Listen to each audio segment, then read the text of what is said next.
Esta é a cabeça de uma estátua de mármore de um deus grego. Na verdade, não sabemos qual deus porque essa figura foi desfigurada. Tipo, literalmente desfigurada. Alguém, quase certamente um cristão do final do período romano, pegou um cinzel, um machado ou uma serra e destruiu completamente o rosto da estátua e, em seu lugar, esculpiu uma cruz profundamente incisa.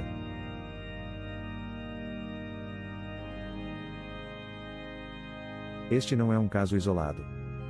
Museus por todo o Mediterrâneo exibem evidências da antiga violência cristã contra estátuas divinas greco-romanas. Às vezes, eles arrancavam os olhos. Outras vezes, eles cinzelavam a boca ou o nariz. E em muitos casos, marque-os com a cruz. Todos esses são exemplos claros de intolerância religiosa, conflito e violência no mundo romano tardio. À medida que o cristianismo ganhava domínio político e social no Império Romano, a violência e a repressão das práticas religiosas tradicionais greco-romanas e egípcias muitas vezes se refletiam na destruição física de imagens e lugares sagrados. É tentador ver esses atos como simples violência reacionária, uma tentativa de apagar um objeto ofensivo da existência, destruído por raiva, ódio, repulsa ou fundamentalismo cego. E embora esses sentimentos e motivações provavelmente tenham desempenhado um papel, a iconoclastia, ou a mutilação de imagens divinas, raramente se trata apenas de destruição pela destruição. Essas ações têm significado político, religioso e simbólico mais profundo. Observe que muitas dessas estátuas não são completamente obliteradas. Em vez disso, eles são mutilados de maneiras específicas e deliberadas. Qual é a lógica de cortar um nariz, arrancar os olhos, esculpir uma cruz na testa? E o que podemos aprender com isso sobre a violência religiosa e a intolerância no final do Império Romano? Vamos começar com a forma como os antigos gregos e romanos viam as estátuas divinas. Para muitos observadores modernos, é fácil ver essas estátuas apenas como arte, como objetos estéticos criados por mãos humanas. E, claro, valorizados por sua arte, técnica e significado histórico, mas, em última análise, apenas matéria inerte. Nos museus, eles são tratados como artefatos culturais, expostos atrás de vidros ou em pedestais para serem admirados em vez de adorados. Agora, há muitas razões pelas quais alguém pode ver uma estátua divina apenas como arte, nas quais não temos tempo para nos aprofundar, como a ascensão do materialismo científico ou a influência do pensamento protestante. O protestantismo, em particular, historicamente vê as imagens religiosas com suspeita, enfatizando a fé como uma experiência interna que não requer mediação por meio de imagens físicas. Este não era o caso na antiguidade, embora não devamos presumir que todos os gregos e romanos compartilhassem a mesma opinião sobre estátuas divinas. Os gregos e romanos consideravam as estátuas dos deuses de maneiras complexas e fluídas. Às vezes, eles tratavam as estátuas como se fossem os próprios deuses ou algum tipo de reflexo do deus, enquanto outras vezes as consideravam objetos materiais inertes. Por exemplo, o filósofo grego Porfírio era um tanto desdenhoso da ideia de que os deuses habitam suas estátuas, escrevendo que é leviano pensar que os deuses habitam dentro das estátuas. Outros filósofos, como Dion Crisóstomo, viam as estátuas como uma forma necessária, mas imperfeita, de representar o divino. Como a verdadeira divindade não pode ser vista ou retratada diretamente, os humanos confiam em imagens familiares, particularmente na forma humana, para tornar os deuses mais compreensíveis. Mas ele argumentou que nenhuma estátua poderia capturar completamente a essência de um deus. Então, as visões gregas e romanas sobre estátuas divinas variavam. Mas, em termos gerais, eles eram pontos focais para rituais comunitários e podiam atuar como um meio de presença e comunicação divina em momentos específicos. Os adoradores cuidavam regularmente das estátuas divinas, lavando-as, vestindo-as e perfumando-as. As estátuas desempenhavam papéis importantes em rituais, desde casamentos sagrados até banquetes onde os deuses eram homenageados como convidados. Na cidade de Magnésia, no oeste da Turquia, por exemplo, imagens dos 12 deuses do Olimpo eram vestidas com suas melhores vestes e depois colocadas em uma sala de jantar formal, simbolizando um banquete divino. Estátuas de deuses também eram essenciais em cerimônias públicas. Em alguns festivais, sacerdotes e autoridades carregavam imagens divinas pelas ruas da cidade. Uma pintura de Pompeia retrata uma dessas procissões, mostrando a deusa Magna Mater carregada em uma liteira de madeira, o que seria uma visão comum em todo o Império Romano. Fontes antigas descrevem pessoas interagindo física e emocionalmente com estátuas, tocando-as e abraçando-as, ou deixando oferendas diante delas. Na cidade de Sagalassos, os adoradores colocavam pequenos pés de bronze como oferendas na base das estátuas do deus Asclépio. Asclépio era o deus da cura, então essas oferendas podem ter representado partes do corpo que ele havia curado. Partes votivas do corpo ou membros e órgãos esculpidos foram encontrados em todo o antigo Mediterrâneo, oferecidos a deuses como Asclépio como expressões de gratidão por curas milagrosas. Acreditava-se até que algumas estátuas agiam e reagiam, movendo-se, suando ou respondendo às pessoas. O tratado grego intitulado Sobre a deusa Síria descreve os rituais realizados em um templo na Síria, dizendo que as estátuas suam, se movem, proferem oráculos e que gritam quando o templo é fechado. Um poema atribuído ao poeta Teócrito conta a história de uma estátua de Eros que caiu de repente e esmagou um jovem por ser cruel. Essa era a vontade da estátua ou do deus?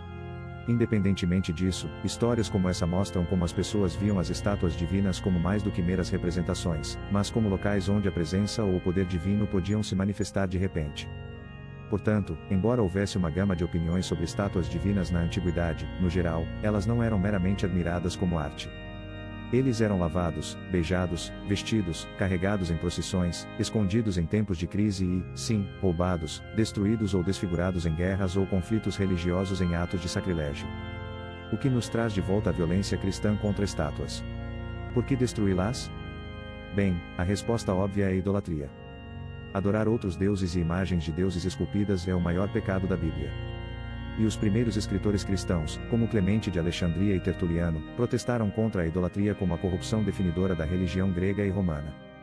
Mas os primeiros cristãos não eram estritamente contra a representação visual. Das pinturas em igrejas e mosteiros aos elaborados afrescos nas catacumbas romanas, os primeiros cristãos não tinham problemas com imagens em geral. O que eles se opunham eram imagens idílicas. Imagens ligadas à prática de culto e à personificação divina.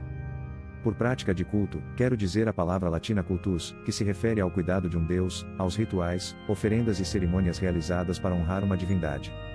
E como vimos, as estátuas de culto serviam como pontos focais dessas práticas, e por isso os escritores cristãos direcionavam muitos de seus ataques contra elas. Essa distinção pode ajudar a explicar por que estátuas tridimensionais, e não imagens bidimensionais, foram os principais alvos da destruição cristã. Não obstante as esculturas em relevo do Antigo Egito, porque os cristãos também as atacavam. Isso também ajuda a explicar por que as imagens pagãs continuaram a florescer até o período cristão em tecidos e pinturas. Por exemplo, tecidos como este do Egito datam de Maio, quando a cristianização do Egito já estava bem encaminhada, mas ainda assim retratam o deus Dionísio segurando uma tigela de vinho e uma adaga e ladeado por um sátiro. Isso sugere que imagens dos deuses gregos e romanos ainda eram produzidas no Egito cristão e pode indicar que elas não eram vistas como particularmente ameaçadoras ou incompatíveis com a vida cristã. Esta imagem não está recebendo atenção de cultos, o que talvez a torne menos ameaçadora às sensibilidades cristãs. Mas uma estátua em pé num templo ou praça pública? Algo que as pessoas enfeitariam com roupas, guirlandas ou oferendas? Isso era um assunto diferente. Isso não é apenas uma obra de arte. É um objeto de poder. E embora as condenações bíblicas contra a idolatria forneçam uma explicação teológica para esses ataques, elas não explicam completamente a lógica de destruí-los. Havia várias outras motivações em ação aqui, uma delas era a preocupação com demônios. Uma das principais motivações por trás desses ataques parece ter sido a crença de que demônios literalmente habitavam essas estátuas, ou que as estátuas poderiam de alguma forma atrair influência ou possessão demoníaca. O apologista cristão Atenágoras se aprofunda no assunto, escrevendo: se os deuses pagãos não existem, por que então algumas de suas estátuas exibem poderes milagrosos? Ele continua respondendo à sua própria pergunta, dizendo que os cristãos não negam o poder dessas estátuas, mas acreditamos que elas não são causadas pelos deuses, mas pelos demônios que usurpam o nome de uma determinada imagem. Em outras palavras, os demônios estão dentro dessas estátuas. Mais tarde, ele esclarece melhor sua posição, argumentando que, embora as pessoas acreditem que certas estátuas podem prever o futuro ou curar os doentes, isso não é verdade. Nem as estátuas em si nem os deuses que elas representam têm qualquer poder real. Em vez disso, ele argumenta, são demônios fingindo ser essas figuras, enganando as pessoas e fazendo-as pensar que as estátuas são milagrosas. Vemos essa crença em textos cristãos antigos, incluindo um exemplo dramático da hagiografia chamado Vida de Porfírio, quando um grupo de cristãos carregando uma cruz passou por uma estátua de Afrodite na rua. O texto diz que o demônio dentro da estátua não conseguiu lidar com a visão da cruz, entrou em pânico e então voou para fora da estátua, quebrando-a em pedaços. E como se acreditava que esses objetos eram refúgio de demônios, você poderia ficar vulnerável a ataques ou influências demoníacas se não tomasse cuidado perto deles. O teólogo Gregório de Nissa diz que olhar para uma estátua de pedra pode deixar você imóvel como uma pedra. O bispo de Cartago, Clodoald Deus, também menciona uma garota que foi subitamente possuída por um demônio depois de ver uma estátua nua de Afrodite em uma casa de banhos e tentar imitar a pose da estátua. O texto diz, e imitando, ofereceu-se como morada ao diabo. Ironicamente, essa crença não é categoricamente diferente da visão tradicional greco-romana de que estátuas podiam se mover, falar ou manifestar poder divino. Ambas as perspectivas pressupõem que essas imagens eram mais do que apenas objetos sem vida. Mas a principal diferença aqui é que os cristãos viam essas forças como demoníacas e não divinas. Mas não devemos generalizar demais aqui. Assim como adoradores tradicionais tinham visões diversas sobre estátuas divinas, nem todos os cristãos aceitavam a ideia de que estátuas eram receptáculos para demônios. Muitos dos primeiros escritores cristãos os rejeitaram como nada mais do que pedaços sem vida de rocha ou metal. Objetos feitos pelo homem que não tinham nenhuma presença divina ou demoníaca especial e definitivamente não eram dignos de adoração. O teólogo Clemente de Alexandria disse que é um verdadeiro absurdo adorar coisas sem sentido feitas por mãos humanas. O texto cristão chamado Epístola a Dionito mira na materialidade das estátuas, perguntando o que torna uma estátua de pedra diferente da pedra sobre a qual pisamos. O bispo Atanásio adotou uma abordagem lógica. Se as estátuas manifestam a presença de Deus, então o artista que fez a estátua deveria ser ainda mais digno de adoração. Ele comparou isso à escrita. Se letras e palavras nos impressionam, então o escritor é ainda mais impressionante. Então, enquanto alguns cristãos viam as estátuas pagãs como perigosas e demoníacas, outros as rejeitavam como nada mais do que objetos sem sentido, enfatizando que seu poder não vinha de deuses ou demônios, mas da imaginação humana. No entanto, muitas das evidências arqueológicas da violência cristã contra estátuas apontam para esforços intencionais para neutralizar forças demoníacas percebidas. Por exemplo, vejamos as cruzes que vemos por toda parte esculpidas em estátuas mutiladas. Às vezes os vemos incisos na testa, como esta cabeça de Afrodite ou este busto do general romano, Germânico. Outros têm cruzes em outras partes da cabeça, como esta cabeça de uma deusa do Museu Arqueológico de Esparta, museu com cruzes sobre os olhos e a boca. No pensamento e na prática cristã, a cruz era um símbolo apotropaico eficaz. Apotropaico significa ter a capacidade de afastar perigo, infortúnio ou forças malévolas. Os amuletos cristãos geralmente apresentavam cruzes, as vergas das portas eram marcadas com elas para bloquear a entrada de demônios, e alguns líderes cristãos até mesmo incentivavam o sinal da cruz para proteção. Por exemplo, em um de seus sermões mais antissemitas, o bispo de Antioquia, João Crisóstomo, argumenta que os cristãos podem se defender contra o suposto poder demoníaco que reside nas sinagogas judaicas fazendo o sinal da cruz na testa, declarando que se você não assinar a testa, você imediatamente jogou sua arma fora na porta. Essa prática da cruz na testa, tanto em estátuas quanto em rituais mágicos cotidianos, parece ecoar os primeiros batismos cristãos, quando o sinal da cruz era usado para exercitar e selar o indivíduo antes e depois do batismo. O texto do terceiro século chamado Tradição Apostólica instrui o bispo a impor a mão sobre o indivíduo e ele expulsará todo espírito estrangeiro. Quando ele terminar de exercitá-los, ele soprará em seus rostos e selará suas testas, ouvidos e narizes. Uma lógica ritual semelhante poderia estar em jogo aqui com essas estátuas, essencialmente batizando-as, expulsando o demônio da estátua e marcando a testa como um selo, impedindo o retorno do demônio. Também vemos essa crença na maneira como os cristãos muitas vezes danificam seletivamente estátuas, mutilando apenas os olhos, o nariz, a boca, as mãos, os pés ou os genitais. Agora, não me entenda mal. Os cristãos definitivamente destruíram estátuas também. Arqueólogos encontraram estátuas quebradas em centenas de pedaços. Mas a mutilação seletiva aponta para algo como a neutralização ritualística da estátua por meio de desfiguração precisa e deliberada. Em seu livro inovador sobre o assunto, Making and Breaking the Gods, o historiador Troels Murup Christensen argumenta que esses ataques seletivos sugerem que os primeiros cristãos viam as estátuas como o que ele chama de objetos corporificados, tratando-as quase como seres vivos com partes funcionais do corpo. Arrancar os olhos pode ter sido visto como algo que cegava a estátua, impedindo-a de enxergar. Cinzelar o nariz pode simbolizar cortar sua capacidade de respirar. Destruir a boca como forma de silenciá-la, impedindo-a de falar ou influenciar as pessoas. No Egito romano, os cristãos frequentemente tinham como alvo os pés dos deuses egípcios, o que os historiadores acreditam que pode ter origem em uma antiga crença egípcia de que mutilar os pés impedia o movimento na vida após a morte. Cortar os órgãos genitais poderia representar uma castração ritual ou a retirada do poder da estátua. Veja, por exemplo, uma estátua de Afrodite no Museu Arqueológico de Istambul, onde os seios e os genitais foram deliberadamente desfigurados. Embora isso possa refletir visões cristãs sobre modéstia, estudiosos como o Dr. Christensen argumentam que isso deve ser entendido à luz da história mencionada acima, quando uma garota foi possuída depois de olhar para uma estátua de Afrodite em uma casa de banhos. Esse tipo de destruição direcionada sugere um medo mais profundo de que a nudez possa convidar influência ou tentação demoníaca, tornando a pessoa vulnerável à possessão. Portanto, no geral, o Dr. Christensen argumenta que esses padrões seletivos de destruição sugerem que, para os agressores cristãos, essas estátuas não eram apenas objetos passivos. Eles tinham um tipo de presença que precisava ser neutralizada. E, no que diz respeito aos agressores, para citar o Dr. Christensen, essas imagens poderiam ser danificadas e mortas de maneiras semelhantes aos corpos humanos. Agora, nem todos os ataques cristãos a estátuas eram por causa de demônios. Destruir imagens divinas era um ato político vinculado à mudança de poder no mundo romano tardio. Estátuas não eram apenas objetos religiosos. Elas simbolizavam identidade cívica, autoridade imperial e vida pública. À medida que o cristianismo remodelava o império, as estátuas se tornaram campos de batalha sobre quem controlava o espaço público e a memória cultural. Veja, por exemplo, esta inscrição do centro da cidade de Éfeso.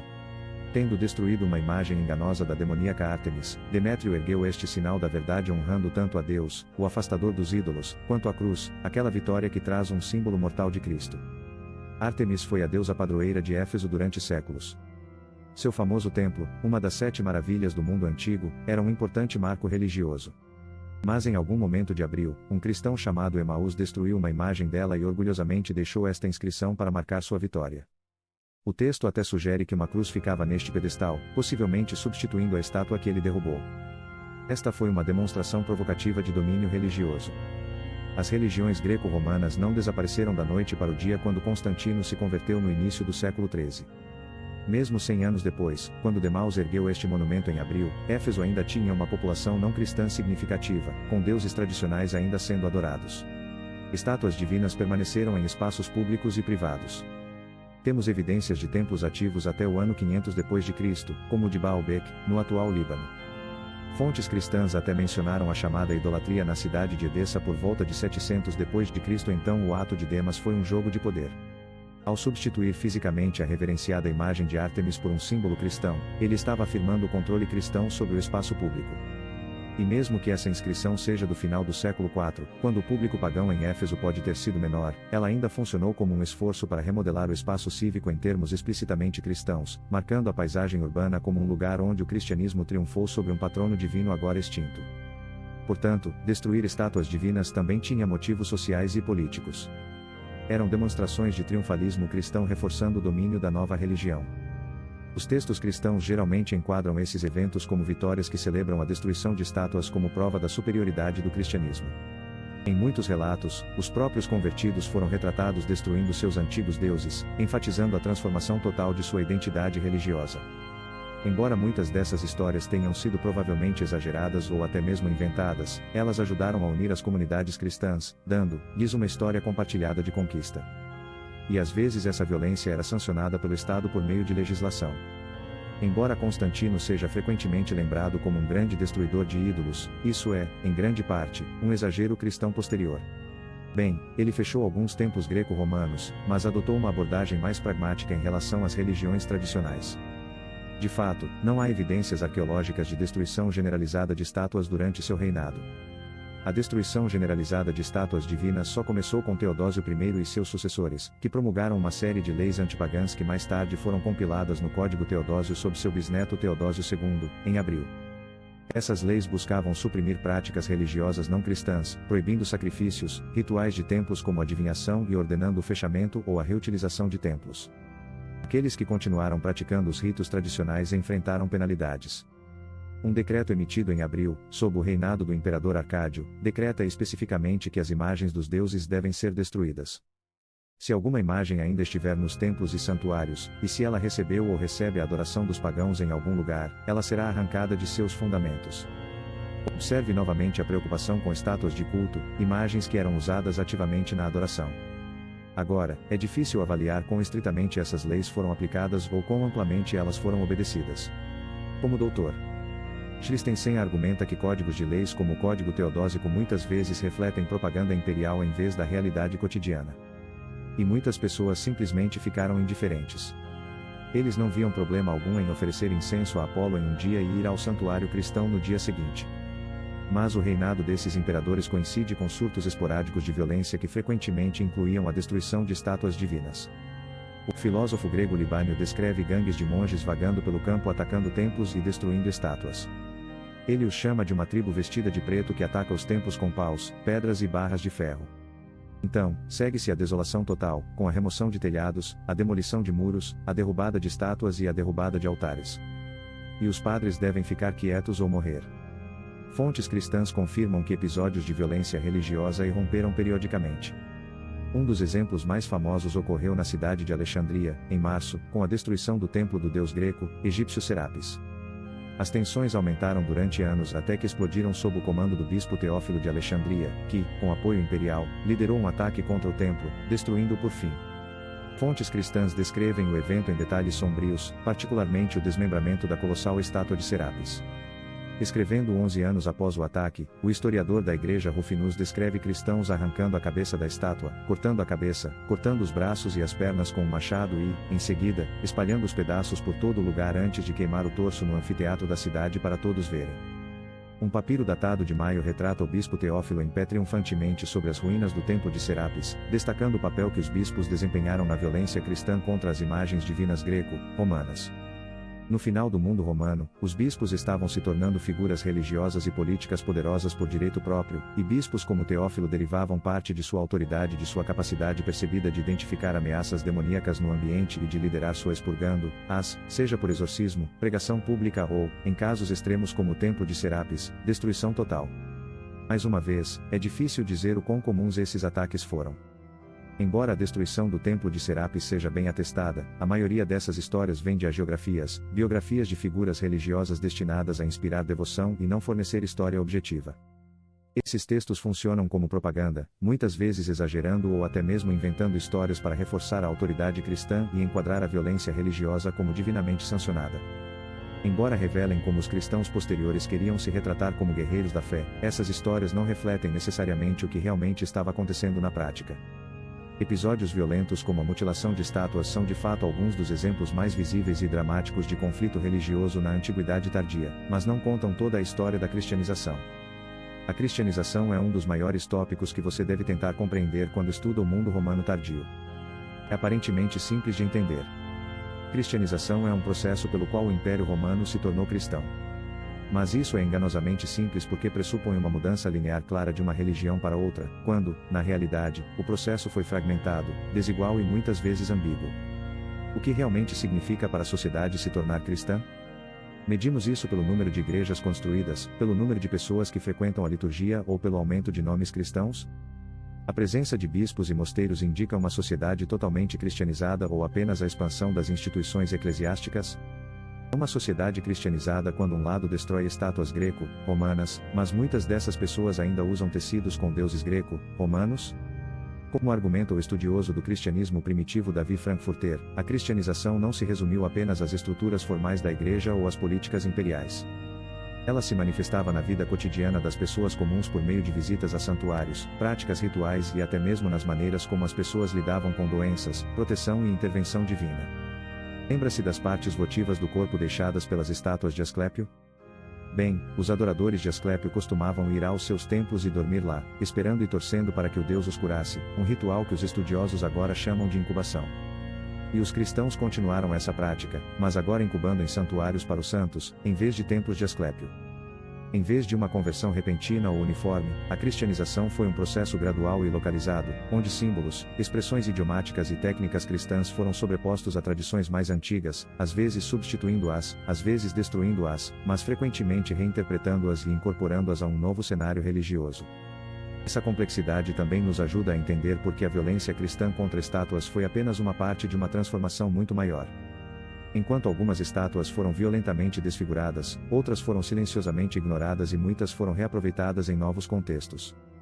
O destino dessas imagens reflete a realidade mais ampla e confusa da cristianização, não um simples expurgo do velho mundo, mas uma negociação contínua entre preservação, adaptação e rejeição. Alguns estudiosos descrevem isso como um fluxo e refluxo entre sincretismo e antissincretismo.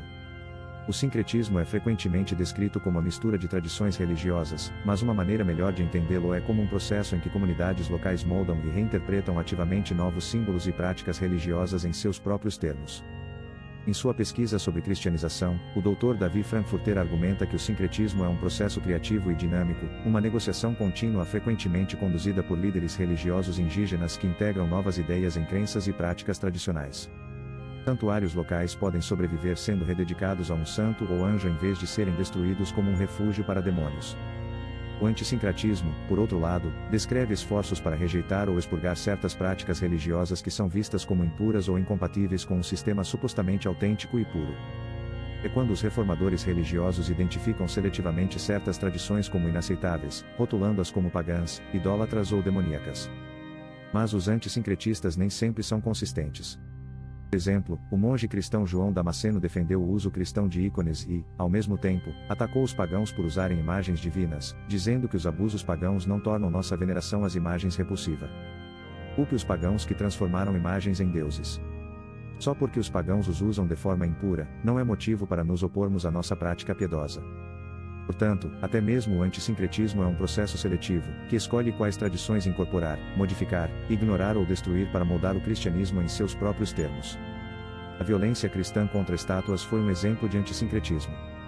Mas, como argumenta o Dr. Christensen, as respostas cristãs às imagens religiosas greco-romanas não se limitaram à destruição. Eles também incluíam indiferença, reutilização e reinterpretação. Algumas estátuas foram destruídas, outras foram desfiguradas, mas permaneceram de pé, e muitas outras foram simplesmente ignoradas ou reaproveitadas em novos contextos.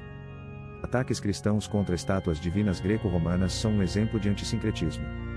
Mas, como destaca o Dr. Frankfurter, o antissincretismo não foi um movimento unificado ou consistente. Foi um processo irregular e muitas vezes contraditório, conduzido por líderes locais com prioridades diferentes. Alguns, como o bispo Teófilo em Alexandria, condenaram e destruíram completamente as instituições religiosas tradicionais, enquanto outros encorajaram a adaptação e a assimilação. No geral, a cristianização nunca foi uma substituição direta de uma religião por outra. Foi um processo confuso e contestado, moldado tanto pela rejeição quanto pela acomodação, destruição e transformação, à medida que as comunidades navegavam no cenário religioso em constante mudança. Estamos testemunhando uma mudança no cenário religioso hoje também. Nos EUA e na Europa, a afiliação religiosa tradicional está declinando. Mas as tendências não são simples nem unidirecionais, como uma história simplista de ateísmo substituindo a religião.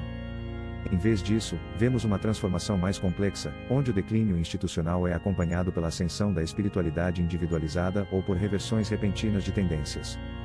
Por exemplo, um estudo recente descobriu que a geração Z no Reino Unido é menos propensa a se identificar como ateísta do que as gerações anteriores, com muitos adotando uma espiritualidade mais personalizada e eclética. Histórias como essa são fascinantes, mas a forma como são apresentadas depende inteiramente de quem as relata. Então, vamos dar uma olhada naquele estudo da Universidade de Oxford, que encontrei pela primeira vez no Ground News. O estudo descobriu que 82% da geração Z no Reino Unido se identifica como espiritual, enquanto apenas 13% se consideram ateus. O Ground News agregou cobertura de mais de 20 fontes, com veículos de comunicação centristas representando a maior parcela e uma ligeira inclinação para uma cobertura de direita em comparação com fontes de esquerda. Podemos aprender ainda mais usando a ferramenta de comparação de manchetes, que revela como diferentes veículos de comunicação enquadram a mesma história. Nesse caso, fontes de direita enfatizam o renascimento da crença em Deus, com manchetes como: jovens britânicos têm mais probabilidade de acreditar em Deus do que as gerações mais velhas. Enquanto isso, fontes de esquerda focam no declínio do ateísmo, publicando manchetes como: a geração Z tem muito menos probabilidade de ser ateia do que pais e avós. É uma mudança sutil na linguagem. Um enquadra a tendência como um ressurgimento da fé, enquanto o outro a apresenta como um declínio na descrença. Com as notícias locais, você pode identificar essas diferenças rapidamente e ver como as narrativas estão sendo moldadas em todo o espectro político. Um dos meus recursos favoritos é o FEED de ponto cego, que destaca histórias que estão sendo subnotificadas ou completamente ignoradas por veículos de notícias com tendências políticas específicas. Isso nos ajuda a sair das bolhas de notícias e a ver quais histórias importantes estão recebendo cobertura desproporcional na esquerda ou na direita. E se você tiver alguma dúvida ou comentário, deixe nos comentários abaixo. Queremos ouvir você e aprender juntos sobre esse tema tão importante para a fé cristã. Mas antes de ir embora, quero te convidar a fazer algo muito importante. Se você gostou deste vídeo, deixe o seu like, compartilhe com seus amigos e se inscreva no canal Modo Eterno. Assim, você nos ajuda a levar a mensagem de esperança e salvação para mais pessoas. E não se esqueça de ativar o sininho das notificações, para não perder nenhum dos nossos vídeos. Que a graça e a paz de Cristo estejam com você. Até o próximo vídeo.